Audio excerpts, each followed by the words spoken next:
You know what I want to know? I want to know, who are the girls in the strip club? Like, are those strippers? Are those actual black actors? Because I really want to know how they were able to wear little to no clothes. And how do you control the men? I know they're acting, but how do you control the men who are watching them? Listen, there's one thing about me. There's no money in the world that'll make me do that. I would never ever strip down like that. Never ever strip down like that. Like, it kind of reminds me of why I never attend the beach in my local city. Listen, I am not gonna go half naked for my boss to accidentally bump into me and I'm wearing a thong bikini and he goes, "Hey, Hayana," and I'm like, "Hey, Hayana." No, that ain't gonna happen. I be profesh. If I'm gonna be wearing such an outfit, which I usually never do, I am going to be going to a beach far, far, far, far away from my colleagues and family members, or anybody that just happens to know me. Now, we're talking about Beauty in Black, which is the show by Tyler Perry. And I think it is safe to say, for all of us who's a fan of Tyler Perry's Madea movies, but is not the target audience of all the other movies and TV shows he does, I think I can speak for all of us and say, we finally did it. He finally did it. He finally made it commercial. Listen, it is really hard for me to watch black people suffer on screen. I'm going to be point blank, period. Obviously, they do in real life. So for me, I am not going to be watching a gang-related TV show. I'm not going to be watching a drug-related TV show with the black people doing all that. I'm not going to be doing the ones where the black people are dying. I am be doing the ones where black people are suffering. It's hard for me to watch TV shows and movies where black people are suffering. So I know that isn't really the point of, well, it kind of is. Tyler Perry's point of view when it comes to TV shows and movies is kind of highlighting the plight of black people and showing it to the world, but also highlighting black voices and very obscure black stories and black experiences that may or may not to black people. That do happen to black people, but that may or may not happen to the majority of black people. So that's what he does, and he has a very specific target audience. I am not his target audience. I do like his one-off specials, like Madea movies and things like that. And I actually do like Beauty in Black. And there's several reasons why I do like it, which we'll get into it. And we're going to break down like my opinions on each and every character like I usually do. But it's safe to say that Tyler Perry finally did it. I saw the credits of this TV show, and it looked like Tyler Perry wrote it, produced it, he did everything about this show. And I'm like, great. Maybe Netflix, I think Netflix had a deal with Tyler Perry to create this type of content. I need Tyler Perry to create 3 seasons of this and do not deviate. It does look like, in terms of the writing of this type of TV show, it does not look like... It looked like the script on screen feels like there's a couple of lines that could have been left out. You know, when you're writing in the moment, it feels right, but when you say it out loud, it doesn't. So a lot of the times when you have Mallory speak to Roy, it's like some of the things could have been left out. Like, they say like unnecessary stuff. So the writing isn't good. The acting is atrocious. However, it's better than what I'm used to when it comes to Tyler Perry's. Like, it's better, like the acting is better than most of Tyler Perry's like acting in like other TV shows. Sorry, I have like hair going everywhere. So people are saying like the acting in this TV show is bad. It's actually not that bad. Actually, I don't mind it. It's the story that's interesting. It's just like, Oh my God. I know women do definitely do this, and it's not just black women. And a lot of women who are low income in bad situations do get exploited by really bad people. But at the same time, it's just like the people in this show just get really bad luck. But sometimes that is life, but it is really, really hard to watch. But you continue to watch it because of this like have-nots type of situation and have and the have-nots. And Tyler Perry plays on this type of dichotomy in a lot of his TV shows on BET Plus, on Netflix, on TH. I don't know. Anyways, other networks. I can't figure out the name, but he plays on the dichotomy of people who are rich and people who are poor, and people who are white and people who are black, kind of like black and white type of situation. And in this case, there are good people who are doing bad things, and there are bad people doing good things sometimes. Like it's kind of like you don't really know who's good and who's bad, but you can clearly there is a hierarchy in terms of income level. So there is a clear separation of people who have resources and opportunities and income, and then you have the ones who are stripping in the club and who are living in the motel. So it's interesting. Like you're watching it, and the first episode you have to get past like the Tyler Perry type of show, the type of jigsaw in which he creates TV shows to get past the first episode. Once you do, then you're like, okay, this is pretty interesting, pretty cool. I want to watch from beginning to end. So you're really interested in see what happens, and the stuff that happens is kind of like just really, really, really, really crazy. I do want to say, like in terms of the acting from Mallory is really good. The acting from Mallory is very good, very good. Mallory played by Crystal Stewart. Oh my God. I sometimes have to remove my glasses because my eyes are hurting right now. I have a headache, so that helps with when I remove my reading glasses. But anyways, the acting from Crystal Stewart and Taylor Polidori. Anyways, Taylor that plays Kimmy. So we're gonna go and break down each and every character. The season wasn't too long, which I liked. I don't know. It was just different. And like everybody's makeup, everybody's wigs, everybody's extensions were popping. Nothing was out of sight. In fact, Mallory's character, her wig was so on point, it looked too fake. I'm like, it needs to be fluffed up or something. Like it was too straight, and I needed to come in and do this through the screen. I was like, oh my God, it's too boring. Like it looks too fake. Like, you know what I mean? But look, it was okay. I'm really happy that Angel and Kimmy are not kissing, because I really thought that was like the very easiest storyline to write. That, oh my God, Angel's beautiful, Kimmy's beautiful, they're in proximity. Angel doesn't have a baby mama anymore. Let them be romantically involved. I'm happy that didn't happen, because that would really like remove itself from what we really need to see in the other storylines. And I'm happy that like they're kind of more like brother and sister or best friends. So with that being said, we're moving on to the other characters. We could start off with Kimmy. Let's start off with Kimmy. My thoughts for Kimmy. I think, like I said, Kimmy the character, she is within a rock and a hard place, but she really could escape. And just how she escaped to a whole different state to come here, she can really do the same thing for herself in a whole different state. Like, I don't see why she can't just escape to a whole different state. Maybe this makes me not ignorant, but maybe it makes me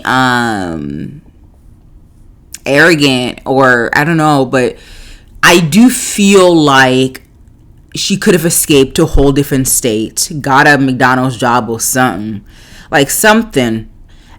Save up your money and then do what you need to do. And it just felt like she's trapped in that city in where she is, and I get it. But she did say that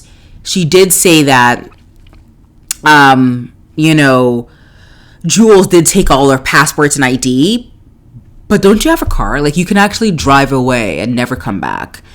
Obviously now she can't, because now, the head boss lady from the strip club now has convinced Kimmy's sister to calm down. I don't know how that even happens. But then again, Kimmy and her sister came from the same broken household. which is actually so devastating. Like a lot of the things that Tyler Perry writes is like incredibly devastating, incredibly unimaginable, but it does happen to a lot of people where, you know, their parents or their step parents or their parents' boyfriend and girlfriend or whatever partner are abusing them. And it's just like really hard to hear and see. So you just want the best for both of them and for everybody involved. But obviously, you know, when it comes to Tyler Perry stuff, that ain't gonna happen anytime soon. So I like Kimmy. I like Kimmy's acting. I really do think Kimmy should honestly lie sometimes. Like she's honest to a fault. Like when somebody asks you how's it going, just say I'm fine. Like if someone says do something, just do it, just so you are not like further hurt again by what could happen to the consequences of you not doing it. So, but Kimmy like responds in a very honest way, very defiant. I'm like, girl, just do it so you can have that peace of mind and that physical peace of mind, so you don't get beat up again by the head mama and the head mamas, okay, and the head mama side chick. Just do what you need to do. Like I don't understand why Kimmy's so honest, which is annoying. Because the things that she says gets her into really like further perpetuates like the things that she's in. Anyways, that's Kimmy. Like I don't have much for her. Obviously, she is the main character, and I really hope the best. This is a good time to remind you guys to subscribe. I'm doing my small content creator thing, telling you to subscribe. I see you. Subscribe, like, comment, let me know what you think of this episode. Let me know my thoughts. I know some of you guys had a lot of comments in regards to my last video.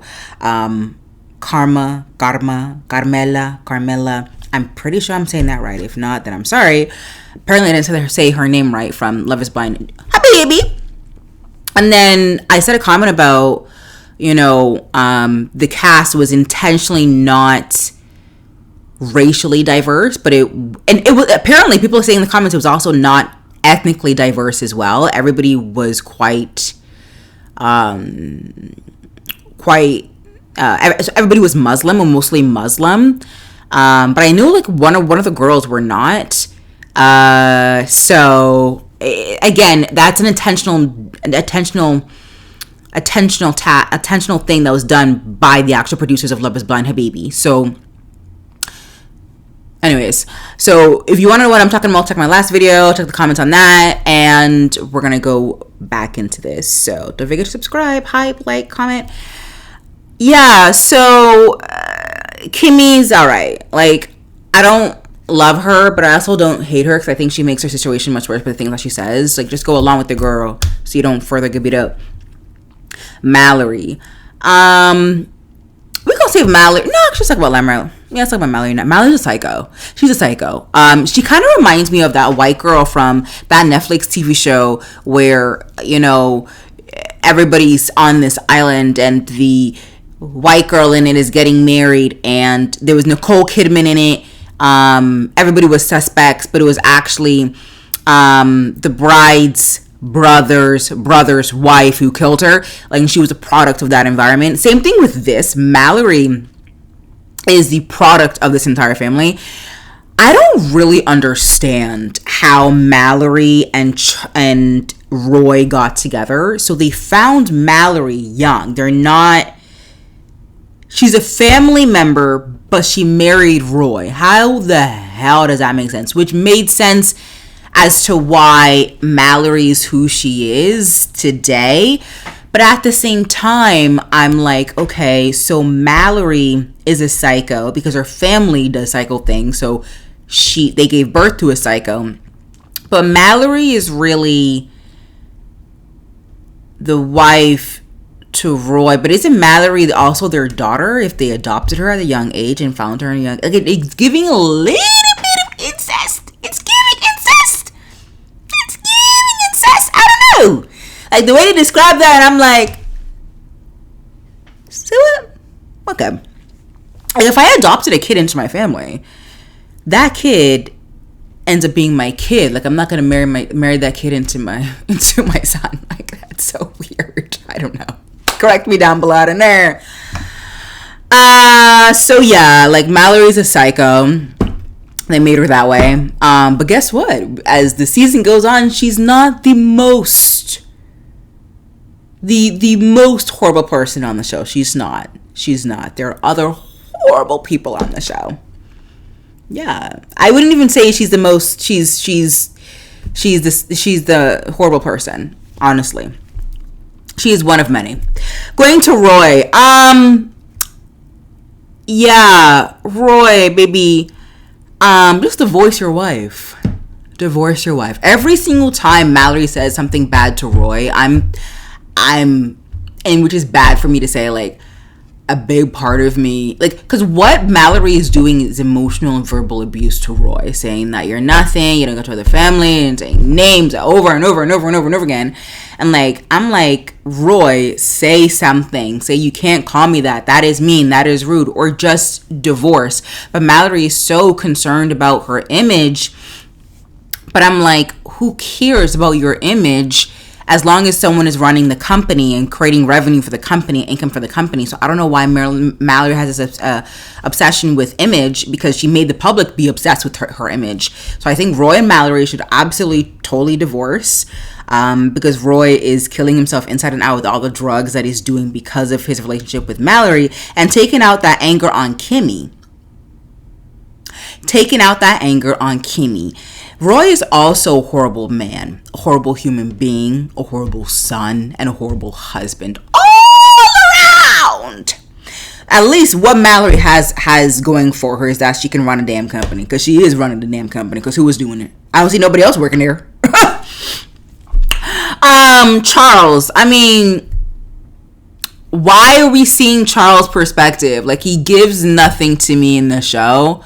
I get it, you're gay and your parents may not know about your sexual or, status, your romantic status, and may not know that you're gay. Okay, like, you could tell your parents, like, it doesn't, like, apparently your father is gay too. So, or bisexuals, I don't know. So, like, to me, I don't see the point of seeing Charles' storyline. Like, we're seeing him have romantic relations with the lawyer of the company, which he's so handsome, the lawyer of the company. So, if you're asking me if any of these men handsome, Angel, and then the lawyer, and even Horace, a lot of them are handsome. Let me be honest here. I really don't think that we need to see Charles' storyline. I think it's pretty much useless, in my opinion. Like, okay, the guy, all this guy does is blow money, do drugs, go to the strip club, and has romantic relations with the lawyer of the company, who actually apparently loves him. Like, who cares? Like, I don't care. We could have saw one scene and get it, they're together, move on. Like, the whole, like, storyline, like, the whole scene in, like, episode 8, where the lawyer's, like, convincing Charles to stay. And I'm like, who are you to tell me to stay? If I'm gonna go, I'm gonna go. Like, let him go. Like, who are you? Like, you guys are not even together. It makes no sense to me. Like, I'm there, like, 10 minutes, like, they're arguing with each other, and I'm like, Charles, why do you have this, like, random lawyer guy have control over you? I don't know. But, obviously, guys, you should not be going to the strip club. Obviously, there are better things to do out there in the world to do that, in my personal opinion. Okay? Read a book.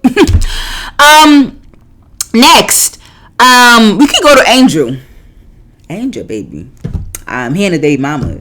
I don't know why Angel didn't tell the baby mama that I'm not sleeping with Kimmy and that it's just business, not pleasure. Don't know. Angel really allowed his baby mama to go off the rails, off the cliff, into the sea, and into his car, where the car got blew up. I don't really understand that. I'm going to be honest with you.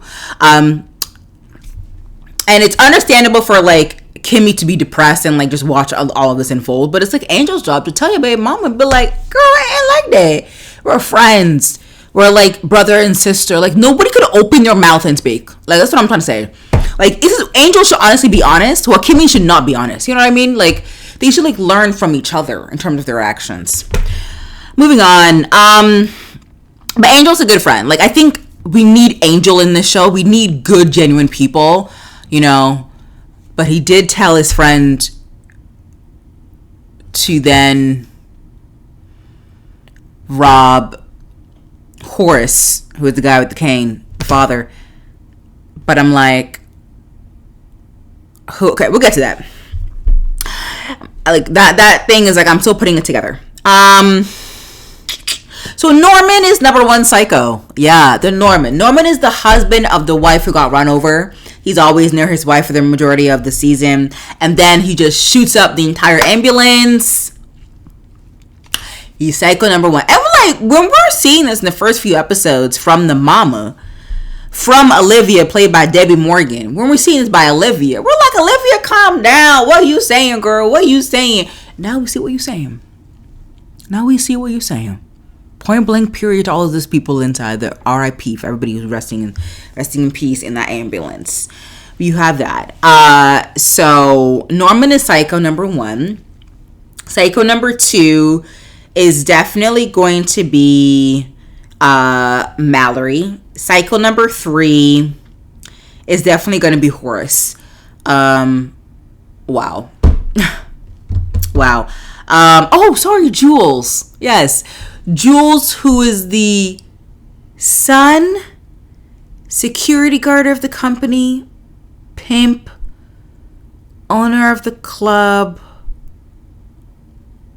Like, so does Horace know that? Does Horace know that your son is a pimp and a security guard? Like, how does Jules have connections to the FBI, the police, the firefighter station, on all the security cameras in the tri-state area? Right. So, what is that? What's going on here?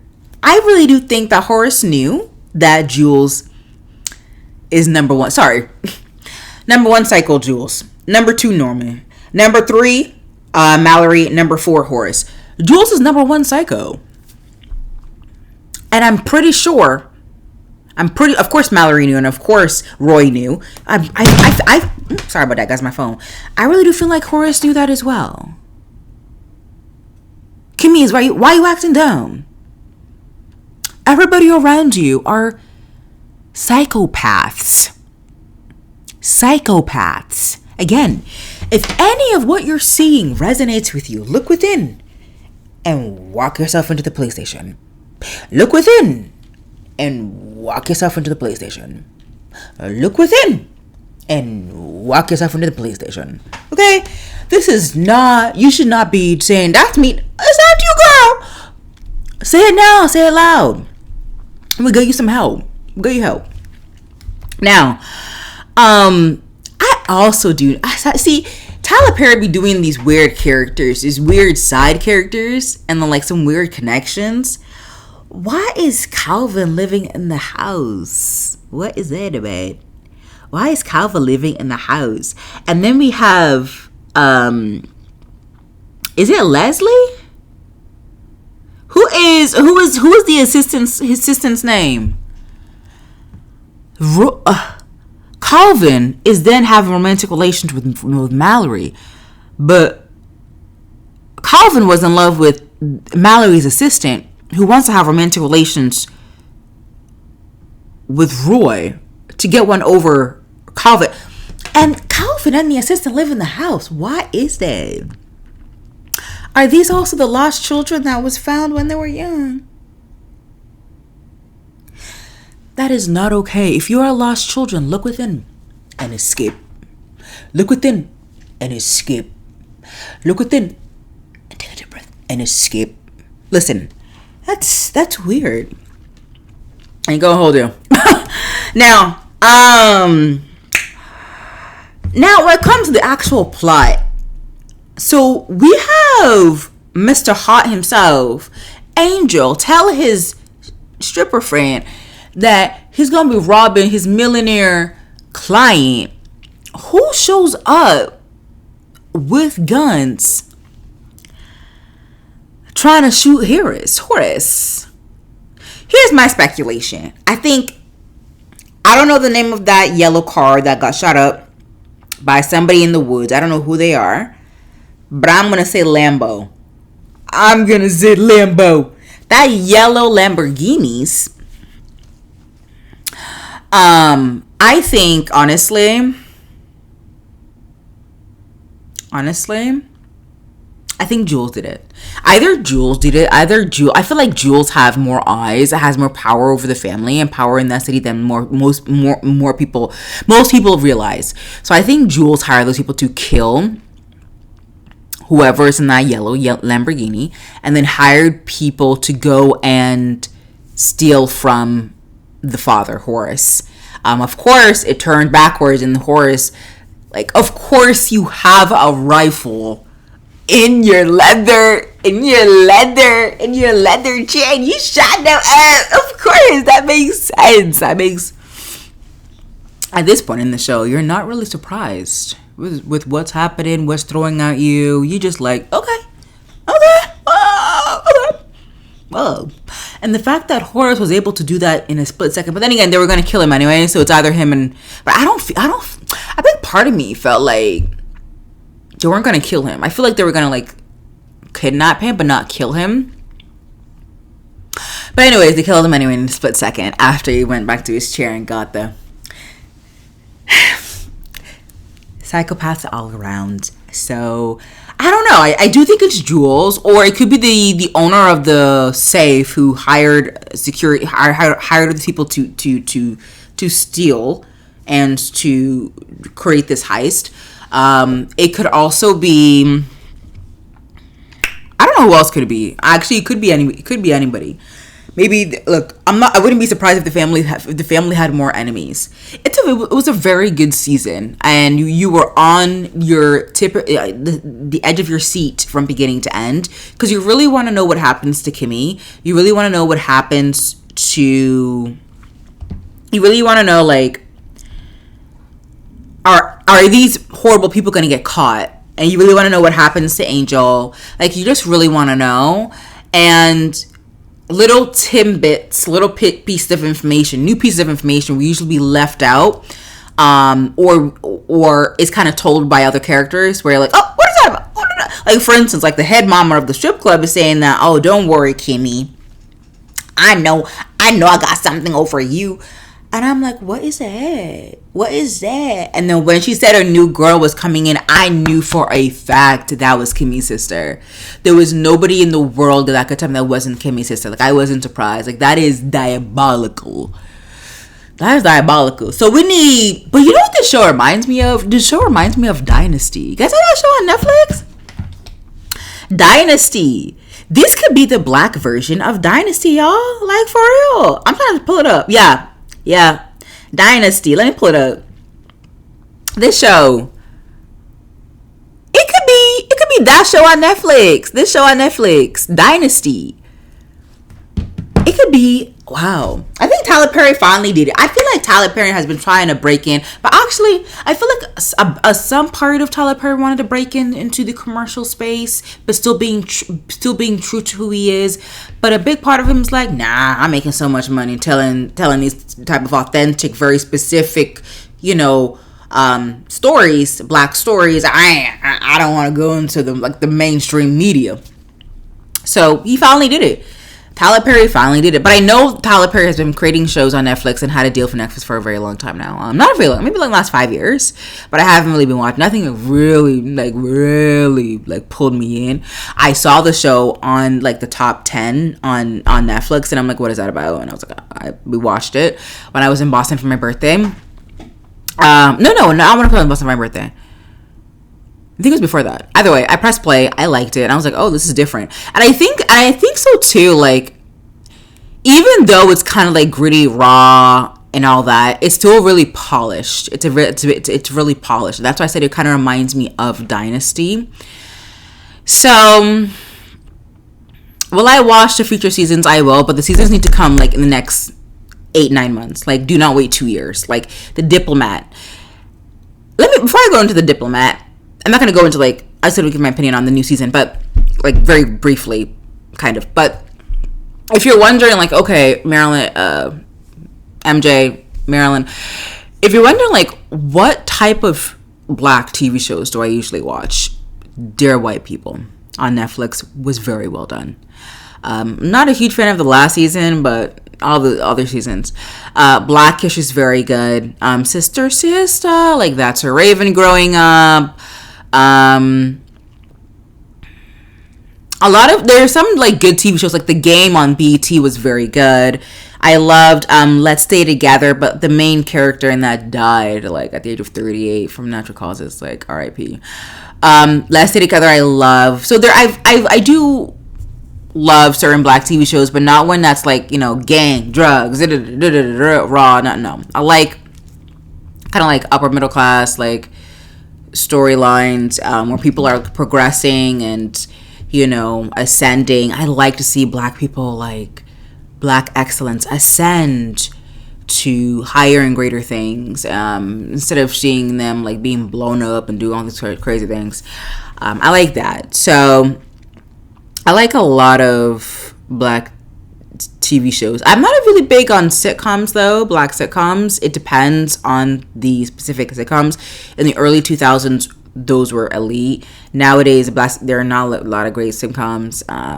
But yeah, I think there was like one that Tyler Perry made that I actually loved. So there's a bunch. Anyways, like The Diplomat just dropped the second season, and I'm a big fan. Like, that's one thing about me, if you guys do not know. Like, I'm a big fan of political medical dramas, but specific ones.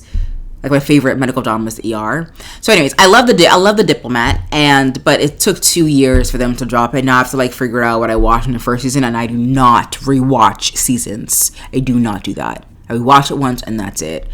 So now to figure out what in the world I'm watching in The Diplomat season 2. Very good show. Like, if you want to know what I'm currently watching, that is what I'm watching. What's my comfort show right now is ER. Period. Let me know what you guys think about Beauty in Black. It was well done. It's very good. The storyline is what really makes you keep watching it. That's it. And like, comment, subscribe, all that jazz. Stay woke and stay healthy and stay safe. And I'll see you guys in the next video. Bye.